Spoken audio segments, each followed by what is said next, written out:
South Africa के खिलाफ चौथे टी20 मुकाबले से ठीक पहले टीम इंडिया को डबल झटका लगा है और ऐसे में बीसीसीआई ने एक नया ऐलान किया है जिसको लेकर के ये भी खबर मानी जा रही है कि अब बीसीसीआई ने जो रिप्लेसमेंट दिया है अगर उस खिलाड़ी को खिला लिया जाए तो वो खिलाड़ी टीम इंडिया के लिए बेहतरीन काम करके दे सकता है। लेकिन क्या टीम इंडिया को उस खिलाड़ी की जरूरत पड़ेगी अंतिम दो टी20 मुकाबलों में या नहीं, ये तो खैर वक्त बताएगा। बहरहाल बता दूं आपको कि टीम इंडिया के लिए दो झटके कौन से हैं।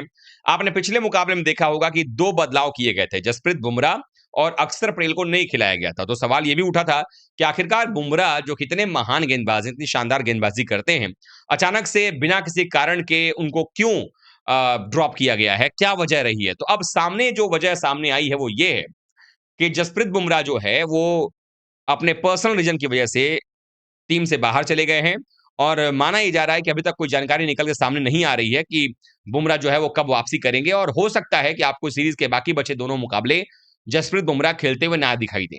हालांकि टीम इंडिया ने इस बीच किसी प्रकार का रिप्लेसमेंट का ऐलान जो है जसप्रीत बुमराह के लिए नहीं किया है।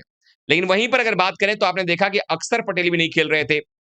अब अक्षर पटेल ने पहले 2 मैचेस में खेला, दोनों मैच टीम इंडिया के लिए डुबा दिया बल्लेबाजी से, तो ऐसा माना जा रहा था कि उनको ड्रॉप किया गया है। लेकिन जो खबर निकल के सामने अब आ रही है और जो बीसीसीआई का स्टेटमेंट है, उसके मुताबिक अगर हम बात करें, तो अक्षर पटेल जो है वो इस वक्त जो है वो अंतिम दोनों टी20 मुकाबलों से रूल आउट हो गए हैं क्योंकि बताया जा रहा है कि उनकी तबीयत खराब हो गई है और उनकी तबीयत खराब होने की वजह से ही जो है वो तीसरा टी20 मुकाबला नहीं खेल पाए और बाकी बचे हुए दो टी20 मुकाबले भी वो नहीं खेल पाएंगे। ऐसे में हालांकि वो टीम के साथ रहेंगे, लखनऊ जो है वो जाएंगे, लेकिन फिर भी लखनऊ या अहमदाबाद जो बचा हुआ दोनों मैच है उसमें वो नहीं खेलेंगे। लेकिन उनकी जगह पर रिप्लेसमेंट का ऐलान जो है बीसीसीआई ने कर दिया है।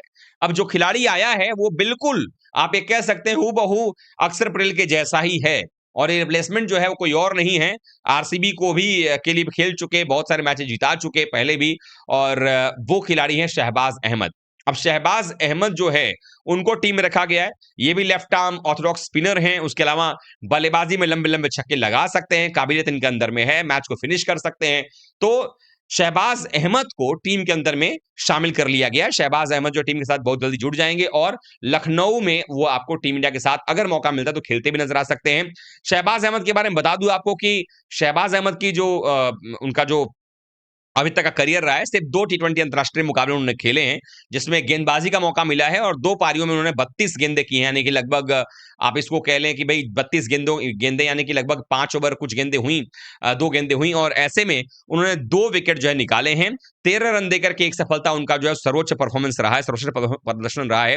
20.5 का औसत रहा है, इकोनॉमी भी 8 के नीचे रही, यानी कि अंतरराष्ट्रीय स्तर पर जो उन्होंने गेंदबाजी की है टीम इंडिया के लिए, वो ठीक गेंदबाजी की है। तो इसका मतलब है कि अगर एक मौका मिल रहा है और अगर उनको खिलाने का मौका मिला टीम इंडिया को और खिलाती है तो शहबाज अहमद भी अपना 100% यहां पर देने की कोशिश करेंगे। तो शहबाज अहमद को बतौर रिप्लेसमेंट जो है वो टीम में ले लिया गया है, तो ऐसा माना जा रहा है कि वो काफी अच्छा कर सकते हैं। बाकी अगर ओवरऑल अगर टी20 की बात करें जिसमें आईपीएल है, डोमेस्टिक है, तो उसमें अगर देखा जाए तो 114 मैचेस की 101 पारियों में उन्होंने कुल मिलाकर के 73 विकेट्स निकाले हैं और 7 रन देकर के 3 विकेट उनका सर्वोच्च परफॉर्मेंस जो है वो रहा है अगर अभी तक हम बात करें तो। ये जो परफॉर्मेंस रहा है शहबाज अहमद का, अगर वो ऐसा ही परफॉर्मेंस करें अगर मौका मिलता है तो निश्चित रूप से वो भी एक दावेदारी अपनी ठोक सकते हैं। फिलहाल के लिए जो खबर है वो यही है कि जसप्रीत बुमराह का अभी तक कुछ ठीक नहीं है कि वो वापसी करेंगे इस सीरीज में या नहीं करेंगे, लेकिन अक्षर पटेल जो है बीमारी की वजह से रूल आउट कर दिए गए हैं और उनकी जगह पर रिप्लेसमेंट जो है वो आ गए हैं शहबाज अहमद, जो कि हूबहू उनके रिप्लेसमेंट है, लेफ्ट आर्म स्पिनर हैं और उसके अलावा जो है वो बल्लेबाजी भी करते हैं, ऑलराउंडर हैं।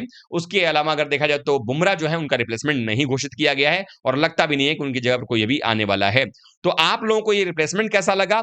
जो इंजरी हो गई उसके बाद जो शहबाज अहमद को मौका दिया गया, इसको आप कैसे देखते हैं? और शहबाज अहमद का आपने खेल जरूर देखा होगा, तो आपको वो कैसे लगते हैं आप कमेंट में बताइएगा। वीडियो को देखने के लिए बहुत बहुत धन्यवाद।